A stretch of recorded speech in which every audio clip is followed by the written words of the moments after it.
एक बार एक किसान भगवान से बहुत नाराज हो गया। कभी बाढ़ आ जाती, कभी सूखा पड़ जाता, कभी बहुत तेज धूप हो जाती तो कभी ओले पड़ जाते।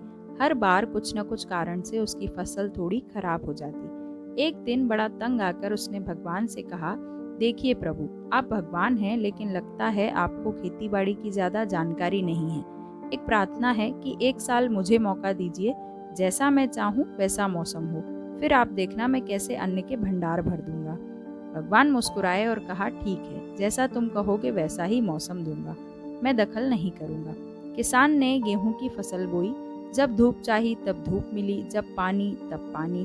तेज धूप, ओले, बाढ़, आंधी तो उसने आने ही नहीं दी। समय के साथ फसल बढ़ी और किसान की खुशी भी, क्योंकि ऐसी फसल तो आज तक नहीं हुई थी। किसान ने मन ही मन सोचा, अब पता चलेगा भगवान को कि फसल कैसे करते हैं। बेकार ही इतने बरस हम किसानों को परेशान करते रहे। फसल काटने का समय भी आया। किसान बड़े गर्व से फसल काटने गया, लेकिन जैसे ही फसल काटने लगा एकदम से छाती पर हाथ रखकर बैठ गया। गेहूं की एक भी बाली के अंदर गेहूं नहीं था। सारी बालियां अंदर से खाली थी। बड़ा दुखी होकर उसने भगवान से कहा, प्रभु ये क्या। तब परमात्मा बोले, ये तो होना ही था। तुमने पौधों को संघर्ष का जरा भी मौका नहीं दिया। न तेज धूप ने उनको तपने दिया, न आंधी ओलों से जूझने दिया।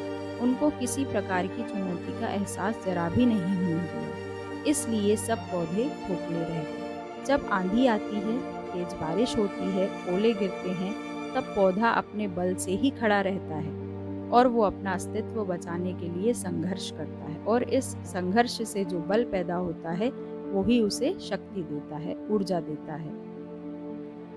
उसी तरह जिंदगी में भी अगर संघर्ष ना हो, चुनौती ना हो, तो आदमी खोखला ही रह जाता है। उसके अंदर कोई गुण नहीं आ पाता। दोस्तों, ये चुनौतियां ही हैं जो आदमी रूपी तलवार को धार देती हैं, उसे सशक्त बनाती है, प्रखर बनाती है।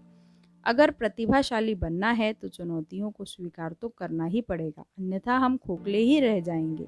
अगर जिंदगी में प्रखर बनना है, प्रतिभाशाली बनना है, तो हमें संघर्ष करना ही पड़ेगा।